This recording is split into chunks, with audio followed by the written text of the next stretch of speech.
오늘 우리 함께 나눌 말씀은 사무엘하 12장 말씀입니다. 우리 찾으셔서 자리에서 일어나셔서 함께 저희 교독하도록 하겠습니다. 사무엘하 12장 13절로 25절 말씀 함께 우리 교독하도록 하겠습니다. 사무엘하, 제가 가진 구약 성경 480페이지입니다. 사무엘하 12장 13절로 25절 말씀 우리 한 절씩 교독하도록 하겠습니다. 제가 먼저 읽겠습니다. 다윗이 나단에게 이르되 내가 여호와께 죄를 범하였노라 하매 나단이 다윗에게 말하되 여호와께서도 당신의 죄를 사하셨나니 당신이 죽지 아니하려니와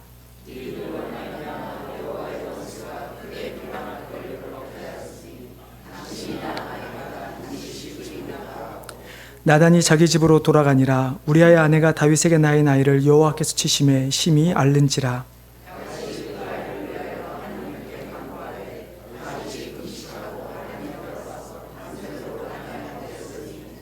그 집의 늙은 자들이 그 곁에 서서 다윗을 땅에서 일으키려 하되 왕이 듣지 아니하고 그들과 더불어 먹지도 아니하더라.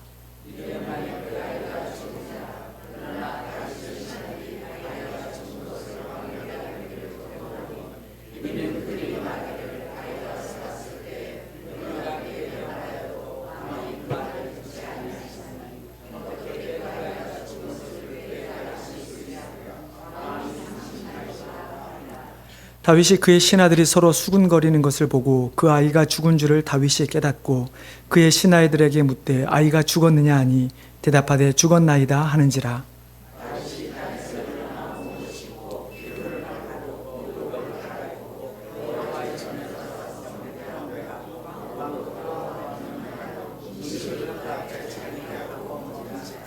그의 신하들이 그에게 이르되 아이가 살았을 때에는 그를 위하여 금식하고 우시더니 죽은 후에는 일어나서 잡수시니 이 일이 어찌 됨이니까 하니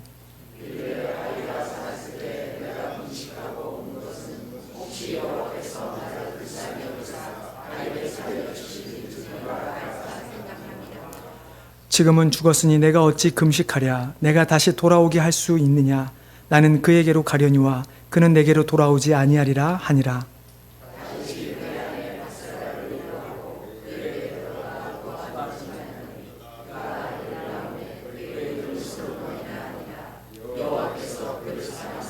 같이 읽겠습니다. 선지자 나단을 보내 그의 이름을 여디디아라 하시니 이는 여호와께서 사랑하셨기 때문이더라. 아멘. 자리에 앉아주시기 바랍니다. 제가 한 번 더 기도하겠습니다. 하나님, 이 시간 우리 예배 가운데 특별히 하나님의 말씀을 듣기를 원합니다. 하나님, 우리의 마음을 열어주시고 또 성령님께서 우리를 도우셔서 말씀이 선포되어질 때 그것을 깨닫게 하시고 또 이해할 수 있게 하여 주셔서 우리의 삶에 그 말씀을 지키며 살아가는 귀한 시간 될 수 있도록 도와주시옵소서. 감사하며 예수님의 이름으로 기도드리옵나이다. 아시시의 성자라고 하는 성 프란시스코, 영어로는 프란시스라고 하는 것 같아요. 프란시스코라고 하는 사람이 있는데 이분은 13세기 이탈리아의 기독교 수도자로서 프란시스코 수도회라고를 하는 수도회를 창설한 분이십니다. 어느 날 두 사람이 이분에게 찾아와서 제가 선생님의 제자가 되겠습니다. 선생님 밑에서 신앙을 갈고 닦고 싶습니다. 라고 찾아왔습니다. 이때 프란시스코는 이들에게 이렇게 말했습니다. 저 밭에 나가면 배추들이 많은데 그 배추를 가져다가 뿌리를 하늘 쪽으로 하고 심으십시오. 그 말을 들은 한 사람은 말없이 밭으로 갑니다. 그리고 정말 배추를 뽑아서 거꾸로 배추를 심게 되죠. 그러나 다른 한 사람은 정말 이 성자가 여기서 오랫동안 돌을 닦더니만 머리가 어떻게 된 거 아니야? 라고 생각하면서 비웃었습니다. 프란시스코가 이런 말도 안 되는 욕을 한 이유가 무엇이었을까요? 프란시스코는 자신을 찾아온 두 사람에게 과연 순종이라고 하는 자질이 있는지 확인하기를 원했던 것이었습니다. 어떤 명령을 주어진다 하더라도 그 명령에 순종할 수 있을 것인가? 그들의 마음과 삶에 순종이라고 하는 이 덕목이 과연 자리 잡고 있는가를 살펴보기 원하였기 때문이었습니다. 여러분, 순종이라고 하는 이 덕목은 그리스도인들에게 있어서는 아주 중요한 덕목입니다. 하나님을 알지 못했던 자들이 하나님을 믿는 그 순간 우리에게 필요한 것이 순종입니다. 왜냐하면 우리가 성경을 읽다 보면 이해하지 못하는 부분들이 너무나 많습니다. 그리고 하나님께서 우리에게 말씀하신, 명령하신 것들에 대해서 우리의 생각으로 이해하려고 했을 때 이해되지 않는 것들이 너무나 많죠. 근데 과연 우리에게 그 말씀을 지키기 위해서 우리에게 필요한 것이 무엇일까? 그것은 바로 순종이라고 하는 것이죠. 그렇다고 해서 묻지마 순종, 그냥 무조건 믿어라고 하는 식의 말씀을 드리는 것이 아니라 우리가 정말 하나님께서 원하시는 순종, 우리가 하나님을 말씀을 알고 그 말씀을 따르고자 하는 순종이 우리에게 반드시 필요하다라는 말씀입니다. 히브리서 5장 7절에서 9절에 보면, 그래서 히브리서 저자는 이렇게 이야기를 합니다.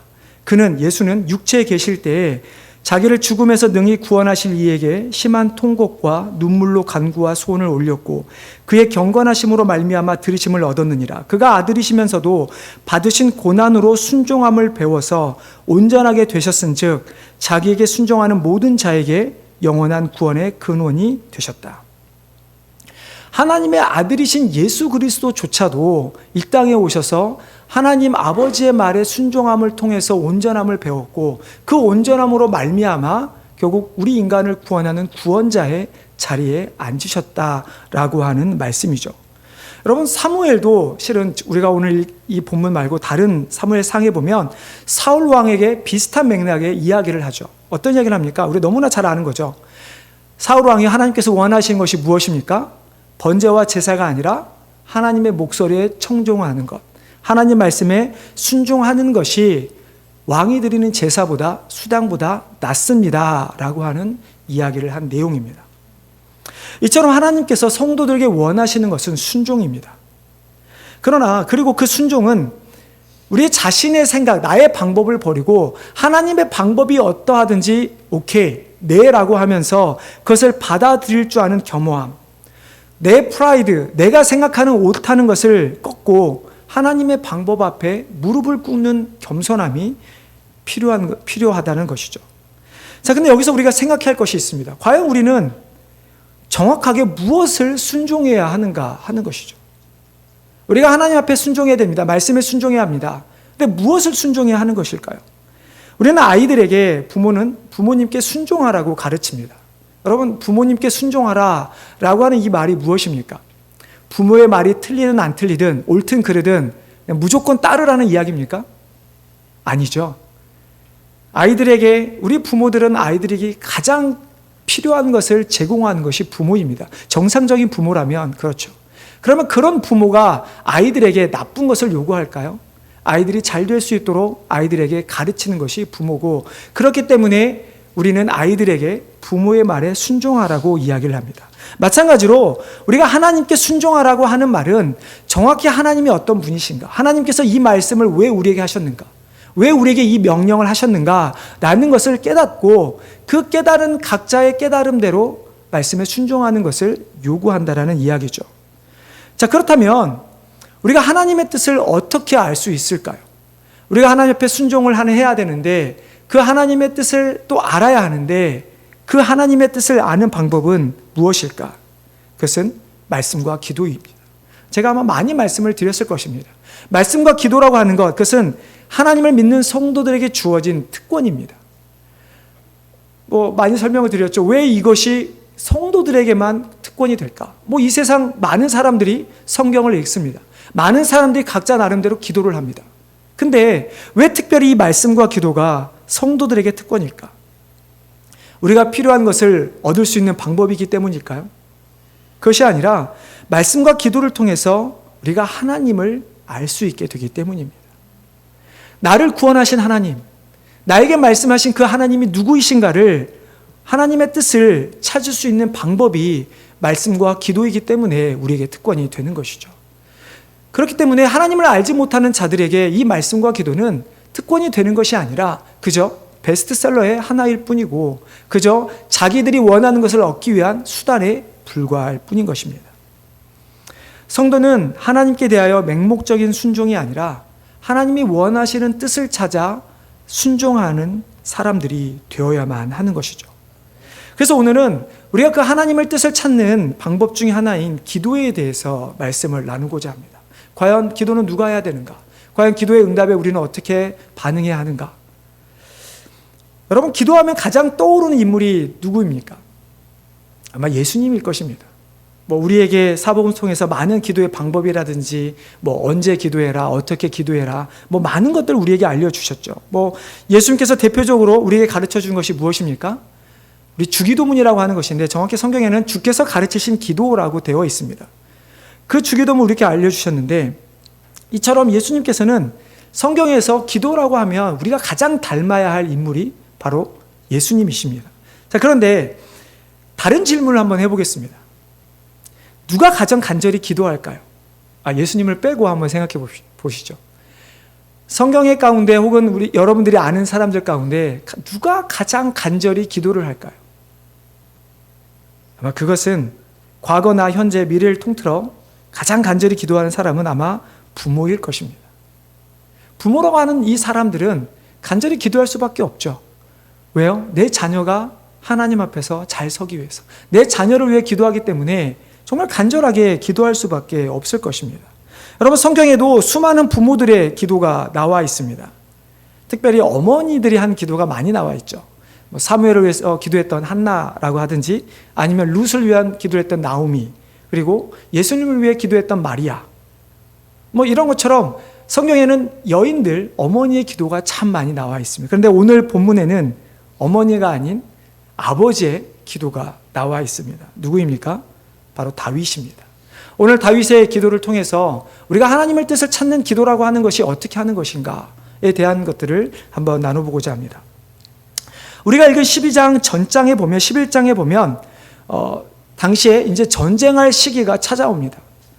근데 다윗은 정작 자신은 전쟁에 나가지 않은 채 요압과 그의 수하들만 전쟁에 내보내게 되죠. 그리고 그는 왕궁에 머물러 있게 됩니다. 그리고 11장 2절에 보면 다윗은 왕궁 옥상을, 지붕을 거닐게 됩니다. 근데 그가 거닐던 이유가 성경에 특별히 어떤 근심거리가 있어서, 혹은 전쟁에 나간 지금 자신의 백성들을 향해서 근심이 아니라 아무런 이유 없이 전혀 걸을 시간대가 아닌 시간에 그는 왕궁 옥상을 걷게 되죠. 결국 그는 뭔가 할 일 없는 사람처럼 그냥 무료함을 달래기 위해 옥상을 걸었던 것이죠. 결국 그의 그런 행동은 어떤 일을 낳게 되죠? 결국 그는 간음이라고 하는 죄를 짓게 됩니다. 아무리 이스라엘 백성이 그 당시에 전쟁을 자주 한다 할지라도, 아무리 이스라엘 백성이 적대국들을 칠 수 있을 만한, 누를 수 있을 만한 강맹함을 갖고 있었다 할지라도, 그리고 그렇기 때문에 자신 스스로 직접 전장에 나가지 않다 할지라도 그가 해야 될 일은 하나님 앞에 자신들의 백성들을 지켜달라는 기도, 하나님의 뜻을 구하는 기도를 해야 하는 것이 마땅한 자세였을 것입니다. 근데 그는 전혀 그러지 않는 평범한 일상에서 마치 할 일 없는 사람처럼 옥상을 거닐었던 그의 모습. 과연 그가 하나님의 뜻을 따라 행하는 왕이었을까요? 있어야 할 자리에 있지 않냐고 책임을 져야 할 자리에 대하여 책임감 있는 행동을 하지 않았던 다윗. 결국 그는 죄를 범하게 될 수밖에 없게 됩니다. 여러분, 다윗의 죄가 단순히 간음죄입니까? 다윗은 그 간음죄를 덮기 위해서 우리아라고 하는 사람을 죽이는 일에 계획을 세웁니다. 여러분, 우리아만 죽였습니까? 우리아를 자연스럽게 죽이기 위해 수많은 이스라엘 백성이 죽지 않아야 될 사람들이 전쟁 가운데 죽게 됩니다. 여러분 아시죠? 우리아를 죽이기 위해 가장 전쟁이 심한 곳에 그를 내보냅니다. 우리아 한 사람만 내보냈을까요? 많은 이스라엘 백성들이 그 전쟁에 참여를 하고 죽게 되죠. 이렇게 죄를 범한 다윗을 하나님은 결코 그냥 내버려 두지 않으십니다. 나단이라고 하는 선지자를 통해서 그를 치십니다. 어떤 일이 벌어집니까? 오늘 본문에 보면 다윗과 밧세바 사이에 낳인 아이에게 하나님은 그를 치셔서 그 아이가 죽게 될 것이라고 하는 끔찍한 예언을 듣게 되죠. 그리고 나서 오늘 본문이 이어지게 되는 것이죠. 여러분, 하나님의 심판 앞에, 하나님의 이 엄청난 끔찍한 심판 앞에 다윗은 무엇을 합니까? 다윗은 그때서야 하나님의 뜻을 찾기 시작합니다. 자신을 돌아보게 됩니다. 그리고 그는 하나님께 기도하기 시작하죠. 결국 죄를 범한 다윗은 하나님의 뜻을 그때서야 찾기 위해 기도하고, 그 다윗의 그 기도에 하나님께서 반응하셔서 그에게 좋은 것으로 나중에 허락하시는 것을 보게 됩니다. 자, 오늘 우리가 살펴볼 것은 몇 가지 살펴볼 텐데요. 자, 하나님의 뜻을 찾는 이 기도라고 하는 것. 이 기도는 누가 하는 것일까? 첫 번째는 기도는 죄인이 하는 것입니다. 여러분, 나단으로부터 들은 엄청난 소식에 다윗이 어떻게 고백합니까? 우리 13절 한번 같이 보겠습니다. 하나님께서 나단을 통해 당신의 아이가 죽게 되리라 라고 했을 때 다윗이 뭐라고 합니까? 13절에 나단이 다윗에게 이르되 내가 여호와께 죄를 범하였노라. 여러분, 이 부분이 우리가 가장 먼저 살펴봐야 할 부분입니다. 우리가 하나님의 뜻을 찾기 위해서 우리가 가장 먼저 해야 하는 것이 무엇인가? 그것은 우리의 죄를 인정하는 것입니다. 우리가 하나님께 기도할 때 가장 먼저 해야 할 것이 바로 회개 기도라고 하는 것이죠. 여러분, 회개라고 하는 이 말에는 여러 가지 의미가 담겨 있습니다. 결국 우리 죄를 깨달아서 우리 죄를 그 가운데서 돌이키겠다라고 하는 뜻이 담겨 있는데, 여기서 가장 중요한 것은 결국은 나의 죄를 인정하는 것입니다. 나의 죄를 인정하지 않으면 회개라고 하는 것 자체가 성립될 수가 없죠. 내가 죄를 지은 것이 없는데, 하나님 앞에 잘못한 것이 없는데 무슨 죄를 고백을 합니까? 아이가 죽게 되었다는 소식을 들었을 때 다윗이 가장 먼저 한 것은 하나님, 이 아이를 살려주십시오 라고 한 것이 아니라 하나님, 내가 죄를 범했습니다. 하나님, 내가 죄인입니다. 여러분, 이 부분이 우리에게 정말 의미로 중요하게 다가오는 것이 바로 기도라고 하는 것은 죄인이 하는 것이라는 것을 우리에게 알려주고 있기 때문입니다. 이 말을 역설적으로 하면, 혹시 기도하지 않고 계십니까? 그러면 우리 스스로 하나님 앞에 죄인이 아니라고 생각하고 있다고 해도 과언이 아니라는 말씀입니다. 너무 극단적으로 제가 해석을 했는지는 모르겠지만, 당시 다윗은 너무 태평성대를 누리고 있었고 더 이상 자신이 전쟁에 나갈 이유도 없고 더 이상 하나님의 뜻을 구할 이유도 그에게는 없었습니다. 그가 자신이 약하고 어리석고 죄인이라고 생각했던 그 순간에는 하나님께 지혜를 구하고 능력을 구하고 기도하며 나아갔지만, 그렇지 않은 지금 이 상황에서는 더 이상 하나님을 찾지 않는 인물이 되어버리고 만 것이죠. 그가 양을 쳤을 때 어땠습니까? 그 어린 나이에도 불구하고 그는 하나님의 능력을 구했던 사람이었습니다. 골리앗 앞에 섰을 때도 그는 하나님의 이름으로 전쟁에 나갔던 인물이 다윗이었습니다. 근데 지금 이 순간에 그는 전혀 하나님을 찾지 않게 되어버리고 만 것이죠. 자신이 죄인이라고 하는 사실을 망각한 다윗. 더 이상 자신에게 어떤 능력이 필요하지 않다고 생각해버린 다윗. 하나님께서 다윗을 치신 것은 물론 간음이라고 하는 죄, 살인이라고 하는 죄 때문에 그를 치시기도 했지만, 결국 하나님 앞에 나아가지 않았던 다윗을 깨우치기 위해 하나님은 다윗을 치신 것이죠. 그러므로 우리가 하나님께 기도하기를 원한다면 우리도 스스로 죄인임을 먼저 하나님 앞에 고백해야만 하는 것입니다. 죄인만이 기도할 수 있고 죄인만이 자신을 낮출 수 있기 때문에 하나님 앞에 겸손하게 나아갈 수 있게 되는 것이죠. 그리고 죄인만이 내 스스로 깨끗하게 될 수 없음을 알기 때문에, 내 스스로 온전하게 될 수 없음을 알기 때문에 우리는 하나님 앞에 나아갈 수밖에 없는 것입니다. 하나님, 나를 용서해 주십시오.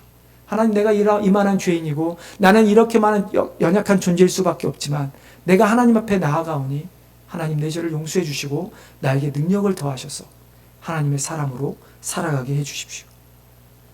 여러분, 누가복음 18장에 보면 두 사람이 기도하러 성전에 올라가는 사건이 나오죠. 한 사람은 누구입니까? 바리새인이고 또 다른 한 사람은 세리였습니다. 여러분, 그들이 하는 기도가 어땠습니까? 바리새인은 하나님, 나는 이 사람처럼 토색, 불의, 간음을 하는 자들과 같지 아니하였고 이 세리와 같지 아니함을 감사하나이다. 나는 일에 2번씩 금식하고 11조를 드렸습니다. 얼마나 떳떳하고 자랑스러운 기도입니까? 솔직히 이 바리새인 했던 기도 자체가 틀린 것은 아니죠. 실제로 그는 그렇게 살아왔으니까요.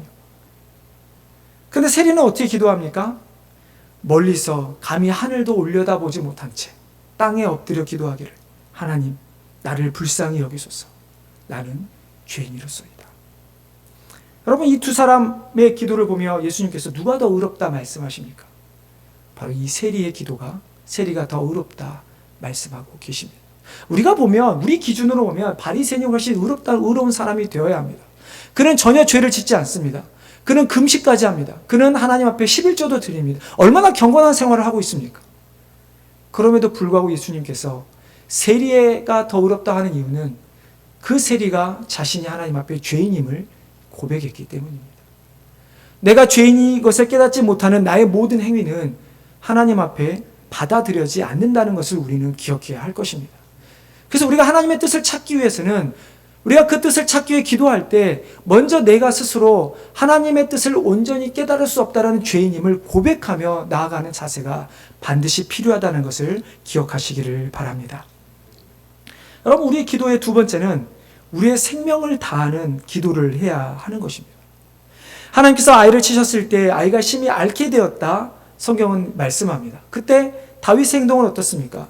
16절에 보면 다윗이 그 아이를 위하여 하나님께 간구하되 다윗이 금식하고 안에 들어가서 밤새도록 땅에 엎드렸으니, 다윗은 밤새도록 하나님 앞에 금식으로 기도를 하였습니다.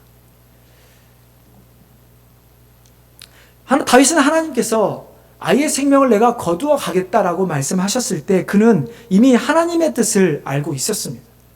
하나님께서 말씀을 번복하신 일이 다윗의 생애에 없었다는 것을 그는 알고 있었고, 그래서 하나님께서 그 아이를 분명히 데려가실 거라는 것을 그는 알고 있었습니다. 그러나 그럼에도 불구하고 다윗은 아버지로서 그 아이를 포기할 수가 없었습니다. 포기할 수 없었기 때문에 아버지로서 가질 수밖에 없는 사명, 그 사랑 때문에 그는 금식하며 자신의 생명을 다해 그 아이의 생명을 위해 기도했던 것이죠. 다윗은 스스로 아이의 생명을 강구할 자격이 없음을 그는 알고 있었습니다. 그럼에도 불구하고 그래서인지 그는 마치 세리가 했던 기도처럼 땅에 엎드려 금식하며 하나님께 기도하였던 것입니다. 여러분, 다윗이 금식했던 것이 어떤 정도였습니까? 17절에 보면 그 집에 늙은 자들이 그 곁에 서서 다윗을 땅에서 일으키려 하되 왕이 듣지 아니하고 그들과 더불어 먹지도 아니하더라. 이래 만에 그 아이가 죽으니라. 무려 7일이라는 시간 동안 그는 움직이지도 않고 먹지도 않고 하나님께 기도하였습니다. 7일이라는 시간 동안 굶어봤자 죽지 않지 않습니까? 만약 아이가 한 달 후에 죽었다면 어땠을까요? 만약 1년이라는 시간 동안 살아있었다면 어땠을까요? 물론 다윗이 1년 동안 아무것도 먹지 않고 기도했을 거라 생각하지 않겠지만, 그러나 다윗은 아마 자신의 생명을 내놓을 수 있도록 그는 하나님 앞에 기도했을 것입니다. 우리가 살다 보면 가끔 자녀들을 먼저 보내는 부모님들이 있습니다. 저도 제 자녀를 직접 보내야 하지만 저도 간접 경험이 있는데요. 제가 이제 섬겼던 교회 청년부를 담당했을 때 한 자매가 갑자기 뇌출혈로 죽은 적이 있었습니다. 하나님의 부르심을 받은 적이 있는데, 그때 부모님들이 한국에서 오셨어요. 그 부모님 믿지 않는 분들이었습니다. 근데 그 하나밖에 없는 그 딸이 타지에서 그 일을 당했을 때 그 부모의 마음은 어땠을까요? 처음 그 부모님 저희가 교회에서 제가 이제 장례 준비를 하고 그 장례식을 준비하고 퓨너럴 홈을 예약을 하고 다 이런 가운데 이제 분을 만났는데 부모님이 제 앞에서 단 한마디를 못하시고 우시더라고요. 여러분, 그게 부모의 마음이 아닐까요? 지금 다윗이 아마 분명히 그 마음일 것입니다. 내가 아파도 우리가 기도할진데 내 자녀가 그렇게 아팠을 때 정말 우리의 마음은 어떨까? 아이를 살리기 위해서 자신의 생명까지도 내려놓는 다윗의 그 기도, 우리의 기도가 그렇게 되어야 합니다. 우리는 여러분 어떻습니까? 그러나 우리의 기도를 보면 그렇게 여러분 정말 생명을 다해 기도를 하십니까? 저도 솔직히 말씀을 준비하면서 참 많이 회개하였습니다. 물론 교회를 위해서, 성도들을 위해서 기도할 때마다 정말 때로는 눈물로, 정말 때로는 마음 깊은 곳에서 기도를 하는 것들이 많이 있지만, 그러나 어느 날 순간 저의 기도를 보면 저도 마찬가지로 그냥 하던 대로 습관처럼 하는 기도가 얼마나 많은지 모르겠더라고요. 여러분들이 하나님 앞에 기도하는 것들을 한번 생각해 보십시오. 내가 하나님 앞에 회개가 아니라 무엇을 하나님 앞에 간구를, 내가 하나님 이게 필요합니다라고 한다고 했을 때 여러분 정말 생명을 다해서 기도하십니까? 왜 생명을 다해서 기도하지 못하십니까? 어떻게 보면 여러분이 구할 것들이 생명보다 못하기 때문에 그렇게 기도하지 않을 수도 있습니다. 그러면 우리가 생명을 다하는 기도는 무엇일까요? 우리가 이 땅에서 하나님의 뜻을 찾아가는 그 삶, 하나님의 사명자로 살아가는 삶에 우리는 우리의 생명을 드려야 하는 것입니다. 그리고 우리는 그것을 위해 생명을 다해 기도를 해야 하는 것입니다. 오늘 우리는 파키스탄을 위해서 기도했습니다. 여러분, 어떤 마음으로 정말 기도하셨습니까? 그들이 죽어가는 그들을 향해 그들은 그 땅이고 우리는 우리기 때문에 그냥 안타까운 마음 정도로 기도하셨습니까? 아니면 정말 내가 그럴 수도 있다라는 생각으로, 그들이 죽음 가운데 있는 그 죽음이 나에게도 임할 수 있다라는 생각으로 기도하셨습니까? 예수님께서 잡히시 전날 밤 감람산에 기도하셨을 때 어떠셨습니까? 누가복음 22장에 보면 이렇게 기록되어 있습니다. 예수께서 힘쓰고 애써 더욱 간절히 기도하시니 땀이 땅에 떨어지는 핏방울같이 되더라. 여러분, 우리가 하나님의 뜻을 알기 위해서 우리가 기도할 때 우리는 생명을 다한 기도를 해야 하는 것입니다. 여러분 앞에 어떤 문제가 있습니까? 여러분이 지금 당면한 과제가 무엇입니까? 무엇을 해결하셔야 됩니까? 생명을 다해서 기도하시기를 바랍니다. 정말 하나님의 뜻을 그 가운데서 찾아가시기를 주님의 이름으로 축원합니다. 마지막으로 우리가 하나님의 뜻을 찾는 기도의 가장 중요한 것은 순종입니다. 제가 그래서 앞부분에 성 프란시스코에 대한 얘기를 드렸었는데요. 여러분, 기도라는 요소 가운데 가장 중요한 것이 무엇일까요? 제가 아마 다르게 질문하면 여러분 바로 답이 나오실 겁니다. 하실 수 있을 겁니다. 여러분, 왜 기도하십니까? 응답받기 위해서 기도를 하죠. 우리는 응답받기 위해서 기도합니다. 정확히 말하면 기도 가운데 가장 중요한 것은 응답받는 것이 아니라 하나님께서 응답해 주신 것을 인정하며 따르는 것입니다. 이것이 우리에게 필요한 모습인 것이죠. 오늘 다시 본문으로 돌아가서 다윗이 그렇게 죽을 힘을 다해 기도하지만 결과가 어떻게 됩니까? 아이는 죽게 됩니다. 아이가 죽은 것을 알게 된 다윗의 모습은 어떻습니까? 여러분, 너무나 뭔가 이상하지 않습니까? 바로 일어나서 몸을 씻고 기름을 바르고 의복을 갈아입고 신하들에게 음식을 차려라, 내가 먹겠다 이야기를 합니다. 여러분, 정말 의아하지 않습니까? 신하들도 얼마나 의아하면 이렇게 묻죠. 아니, 왕이요, 아이가 아플 때는 아무것도 드시지 않더니 아이가 죽은 후에 어찌된 일입니까?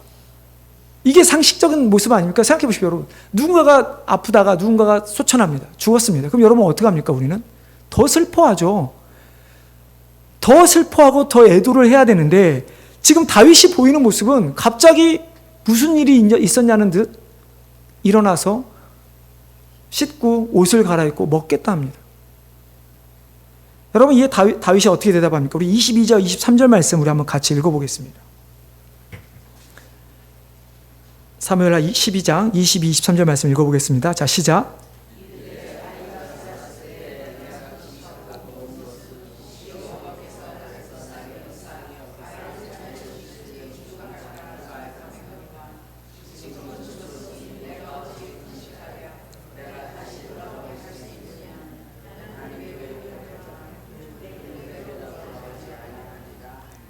다윗이 하나님 앞에 기도하는 것은 자신의 혹시 그 자신을 불쌍히 여겨서, 이 아이를 불쌍히 여겨서 구해 주시지 않을까. 근데 하나님께서 그 아이를 치셨을 때 그 순간 다윗은 하나님께서 자신에게 하신 그 기도의 응답을 그는 받은 것입니다. 아까 말씀했지만 응답을 받았다는 그 말은 단순히 하나님께서 어떻게 해라 라고 받은 게 아니라 하나님께서 행하신 그 일을 인정하고 받아들였다라는 의미입니다. 여러분, 기도 응답에 대한 다윗의 자세를 간단히 두 가지만 살펴보겠습니다. 첫 번째는 다윗은 자신이 그 받은 기도의 응답, 비록 그 응답이 아들이 죽은 것이라 할지라도 그 응답 앞에 그는 하나님께 먼저 경배를 올려드렸습니다. 20절에 보니까 그가 여호와의 전에 들어가서 경배하였다라고 성경은 기록합니다. 다윗은 자신의 생각으로는, 자신의 상황으로는, 마음으로는 그 하나님의 결정이 이해되지를 않았을 것입니다.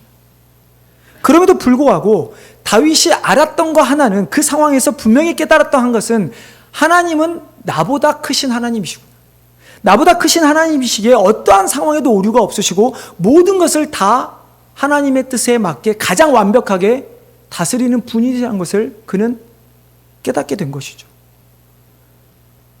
그렇기 때문에 다윗이 결정한 것은 이 모든 상황 가운데 나의 잘못이지 하나님의 잘못은 없구나. 그러면 내가 해야 할 것이 무엇일까? 결국 그는 다시 한번 하나님 앞에 예배 자리로 돌아가게 되는 것이죠. 여러분, 하나님이라고 하는 분은 우리의 상황과는 상관없이 찬양을 받으시기 합당한 분이십니다. 근데 우리의 모습을 보면 우리가 잘 될 때는 하나님을 찬양하고 우리가 못될 때는 하나님을 원망하는 것이 우리의 모습이 보통 우리의 모습이죠. 여러분, 이 가운데 우리가 돌이켜야 하는 것이 바로 이러한 모습입니다. 내가 잘 되든 내가 잘못되든 내 기도가 나의 생각대로 응답이 되든 안 되든 상관없이 하나님께서 우리에게 보여주신 모습 가운데 우리는 그 자리에서 그대로 하나님을 인정하는 우리의 모습이 우리의 삶 가운데 필요한 것이죠. 여러분, 전도서에 보면 이런 말씀이 있습니다. 다 흙으로 말미암았으므로 다 흙으로 돌아가나니. 여러분, 우리 인생의 시작과 끝이 흙으로 시작해서 흙으로 끝났다는 이야기죠. 그것은 무슨 말입니까? 우리 인생의 시작이 하나님으로부터 시작되었고 우리의 인생의 끝도 하나님으로 말미암아 끝난다는 이야기입니다. 내가 아무리 열심히 건강을 유지하기 노력해서 내가 언제까지 살겠다 계획한다 할지라도 어느 한 사람 내가 원하는 때에 죽는 사람 없고 어느 한 사람 내가 원할 때 이 세상에 태어나는 사람이 없다라는 이야기죠. 그러면 우리는 어떻게 됩니까? 마땅히 우리가 해야 할 것은 나를 이 땅에 보내신 하나님, 나의 삶을 주관하신 하나님, 그 하나님 앞에 예배하는 것이 우리의 삶이 되어야만 하는 것이죠. 두 번째로 다윗은 자신이 받은 기도 응답에 철저하게 순종하며 받아들였다는 것입니다. 여러분, 하나님께서 아이를 데려간 일이 우리에게 닥치면 여러분 어떻게 하시겠습니까? 죄송합니다. 다 감히 상상할 수 없는 상황이지만 만약 그렇다면 여러분 어떻게 하겠습니까? 우리는 하나님을 원망하며 울부짖었지 않았겠을까요?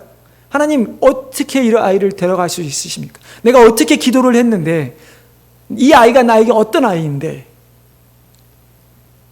근데 다윗은 그 결정이 하나님의 결정이 나기 전까지는 기도했지만 그런 하나님이 그에게 응답을 했을 때 그는 철저하게 인정하는 모습을, 순종하는 모습을 보여주고 있죠. 아무리 아들이 있는 상황에서도 하나님을 인정하고 하나님의 주신 그 응답에 순종하는 그의 모습. 여러분, 우리가 기도를 생각해 보면 우리가 응답할 때 자꾸 우리가 오해라기보다는 착각하는 것이 있죠. 하나님께서 내가 원하는 대로 응답해 주실 것이다. 그래서 하나님께서 내가 원하는 대로 응답하지 않았을 때 아직 하나님께서 나에게 응답해 주시지 않으신 거야. 그리고 끝까지 우리는 기도를 합니다. 내가 원하는 응답이 올 때까지. 과연 이게 옳은 기도의 응답일까요? 여러분, 오늘 우리 조나훈 장로께서도 기도할 때 그런 기도를 하셨죠. 하나님께서 우리에게 보여주신 그 은혜를 볼 수 있는 영안을 달라는 기도를 하셨습니다. 여러분, 우리에게 필요한 것이 영안이고 순종입니다. 하나님께서 우리에게 응답하셨을 때 그 응답을 볼 수 있는 영안이 우리에게 필요합니다. 우리가 깨어 있어야 하나님께서 우리에게 응답하신 것을 우리가 놓치지 않을 수 있다는 것입니다. 하나님 이미 이렇게 내가 너에게 이렇게라고 응답을 했는데 우리는 끝까지 우기면서 하나님 아니요, 이게 아니라 하나님 이것을 주십시오라고 하는 우리의 모습이 우리가 얼마나 많이 있습니까? 여러분, 나의 생각대로 하나님의 판단하지 마시고 나의 상황을 판단하지 마시고 정말 하나님께서 나에게 보여주신 듯이 무엇인지를 놓고 기도하셨다면 그것이 예스든 노든 아니면 정말 기다리라고 하든 그 뜻에 순종하시기를 바랍니다. 우리가 하나님의 뜻에 순종하면 어떻게 됩니까? 하나님은 우리에게 더 좋은 거로 주시죠. 우리가 그 순간에는 하나님 왜 나에게 이런 생각들이 많이 일어나죠. 나중에 어떻게 됩니까? 더 좋은 걸 주십니다. 오늘 본문에도 그렇습니다. 다윗이 아들을 잃었을 때 하나님께서 그들을 불쌍히 여기시고 그들에게 더 좋은 아들을 주시죠. 누굽니까? 솔로몬입니다. 하나님께서 나단을 통해 그의 아들을 이름을 뭐라고 하시죠? 여디디야. 하나님께서 하나님의 사랑을 받은 자. 여러분, 얼마나 놀라운 축복입니까? 이제 말씀을 맺고자 합니다. 우리 성도님들은 얼마나 하나님의 뜻을 찾으며 살아가십니까? 그리고 얼마나 하나님의 뜻에 순종하며 살아가십니까? 우리는 매일 말씀과 기도를 통해 하나님의 뜻을 찾아야 합니다. 우리의 일상에서의 삶과 우리의 신앙이 분리되는 삶, 즉 내가 세상에 살아갈 때에는 내가 원하는 대로 살아가고 교회에 올 때는 하나님 잘못은 용서해 주십시오 라고 하며 다시 하나님을 찾는 신앙의 모습으로 살아가는 것이 아니라 우리의 삶과 우리의 신앙은 하나가 되어야만 하는 것입니다. 그러기 위해서는 단순히 매일 성경 읽고 기도하십시오라고 하는 이 말 가운데 24시간 앉아서 성경 읽고 24시간 기도만 하십시오라고 하는 의미가 아니라 여러분이 삶에 살아가는 매일의 삶의 순간에서 지혜가 필요할 때마다, 여러분이 누군가를 대할 때마다, 결정할 때마다 순간순간 기도하며 하나님의 뜻대로 순종하는 삶을 살라는 이야기인 것이죠. 여러분, 우리가 아무리 말씀을 읽고 아무리 기도한다 한들 우리가 하나님의 뜻을 찾는 것이 아니라 지금 현재 내 세상의 지금 삶보다 더 나은 삶을 위한 말씀과 기도라면 그것이 정말 의미가 있을까요? 여러분, 기도하는 가운데 정말 하나님의 뜻을 찾으시길 바랍니다. 기도하는 가운데 먼저 내가 죄인임을 고백하시고 여러분은 우리의 생명을 다하는 기도를 하시기를 바랍니다. 그리고 하나님께서 우리에게 보여주신 그 뜻이 비록 내 생각에는 맞지 않는다 할지라도 그 길이 정말로 내가 하나님 앞에 온전히 세워가는 모습이고 그것이 나를 통해 이 교회가 하나님의 뜻대로 세워가는 모습이라면 불합리라 할지라도 그 의에 순종하시기를 바랍니다. 우리가 하나님의 뜻을 찾고 순종한다면 정말 우리 머리카락까지도 세신 바 되신 하나님께서 얼마나 좋은 것을 우리에게 주시지 않겠습니까? 우리가 예수 그리스도를 끊임없이 고백하는 것이 우리의 삶의 간증이 되어야 하는 것이고 우리의 끊임없이 그러한 삶이 하나님께는 예배의 모습으로 드러나기를 원합니다. 항상 하나님의 음성에 귀 기울이며 하나님의 영광을 바라보는 삶을 살아가는 우리 성도님 되시기를 바랍니다.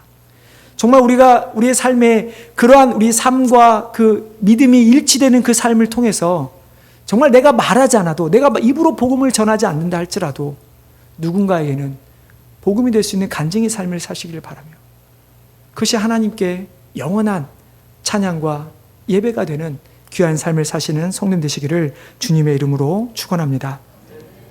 기도하겠습니다. 하나님